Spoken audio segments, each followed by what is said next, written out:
عالم نور مجسم علیہ السلام ارشاد فرمایا کہ تمہارے لیے جمعۃ المبارک کا دن افضل ترین دن ہے کہ اس میں حضرت آدم علیہ السلام کی تخلیق ہوئی۔ اس دن سور پھونکا جائے گا اور اس میں ایک کڑک واقع ہوگی، یعنی کہ قیامت کا دن بھی اکثر محدثین نے لکھا ہے کہ جمعہ کا دن ہی ہے۔ اللہ اکبر۔ اس دن مجھ پر کثرت سے درود پڑھا کرو کیونکہ تمہارا درود مجھ پر پیش کیا جاتا ہے۔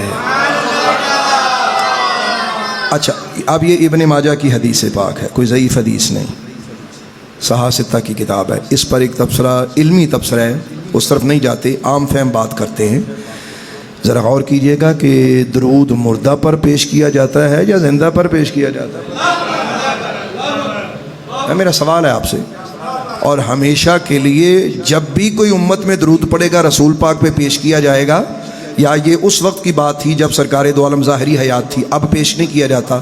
نہیں، اب بھی پیش کیا جاتا ہے۔ تو ذرا پوچھیے ان لوگوں سے جو کہتے ہیں جی نبی مر کر مٹی میں مل گئے، مردہ ہیں، وہ زندہ ہی نہیں ہے۔ لوگ اس پر بڑی بڑی بحثیں کرتے ہیں، آج بھی اس موضوع پہ خیر کچھ باتیں آئیں گی انشاءاللہ۔ تو سوال ہے میرا کہ جی درود مردہ پہ پیش کیا جاتا ہے یا زندہ پہ پیش کیا جاتا ہے؟ او بدبختو، او ناقبت اندیش ہو، رسول خدا کا کلمہ پڑھ کر اسی رسول کی دشمنی کرتے ہو۔ اللہ تمہیں ہدایت دے۔ تو اگر درود پیش کیا جاتا ہے تو ظاہر ہے وہ زندہ نبی پر ہی درود پیش کیا جاتا ہے۔ اچھا، یہ ایک بات کافی ہے اس مضمون میں۔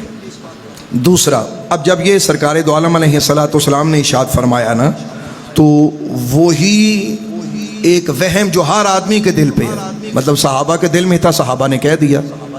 آج کل کے لوگ تو منہ پھٹ کے باتیں کرتے ہیں نا بری بری، تو صحابہ نے یہ عرض کیا۔ میں وہ عربی الفاظ آپ کی خدمت میں پیش کر دیتا ہوں کہ فقال رجل یا رسول اللہ کیف تعرض صلاتنا علیک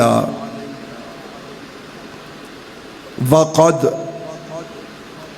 ارمت یعنی بلیتا۔ اللہ اکبر۔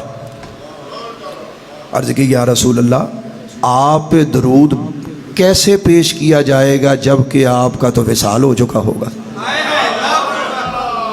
اب تو شک ہے ہی کوئی نہیں نا، دیکھیں نا سوال سیدھا ہو گیا۔ جو لوگ آج ہمیں فہم ڈالتے ہیں جی نبی زندہ نہیں ہے، جی تم کس کو پکارتے ہو، جی وہ فضول باتیں ہیں۔ تو اب یہی سوال، یہی وسوسہ جو انہوں نے کیا وہ واضح کر دیا کہ یا رسول اللہ آپ کا تو وصال ہو چکا ہوگا، یعنی یہ ذہن میں جو بات آئی انہوں نے کہہ دی۔ تو سنو میرے آقا نے جو اس کا جواب دیا، اگر امتی ہیں تو اس کا آپ کو جواب آپ کے نبی نے دیا، اور آپ مان لیں آج کے بعد اس پہ بحث نہ کریں۔ نبی پاک علیہ السلام نے اس کا کیا جواب دیا؟ سنو، میرے آقا کریم علیہ السلام نے اس کا جواب دیا۔ فقال ان اللہ حرم علی الارض ان تأکل اجساد الانبیاء۔ فرمایا سوال کرنے والے، تو جانتا ہے اللہ نے زمین پر حرام کر دیا ہے یہ کسی نبی کے جسم کو کھا نہیں سکتی۔ مطلب کیا ہوا کہ ہر نبی زندہ، یہاں تو سرکار دو عالم کی بات ہی، فرمایا کسی نبی کے جسم کو زمین نہیں کھا سکتی۔ تو جب کسی نبی کے جسم کو کھا نہیں سکتی تو میں تو محمد عربی ہوں۔ مطلب سوال کا جواب اس طریقے سے دیا، مطلب کیا تھا کہ تم زندہ ہو، جاوید نبی پر درود پڑھتے ہو، آج بھی پیش کیا جاتا ہے اور کل بھی مجھ پر پیش کیا جائے گا۔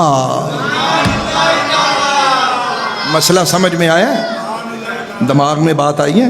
مطلب پوچھیں آپ کہ جی حدیث پاک ہے کہ حضور پہ درود پیش کیا جاتا ہے، جی مردوں پہ پیش کیا جاتا ہے؟ آواز نہیں آ رہی میری، آپ سے پوچھ رہا ہوں۔ تو پھر حضور نے آگے یہ فرمایا آپ کا اس حدیث پہ ایمان نہیں ہے؟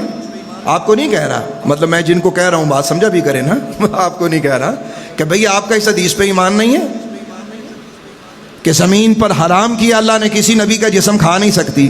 تو یہ مطلب ہے مبارک ہوئے، آپ زندہ نبی کے ماننے والے ہیں، خوش نصیب ہیں، اور یہی عقیدہ الحمدللہ تعالیٰ قرآن سے ہے، یہی عقیدہ سرکار دو عالم کے فرمان سے ہے۔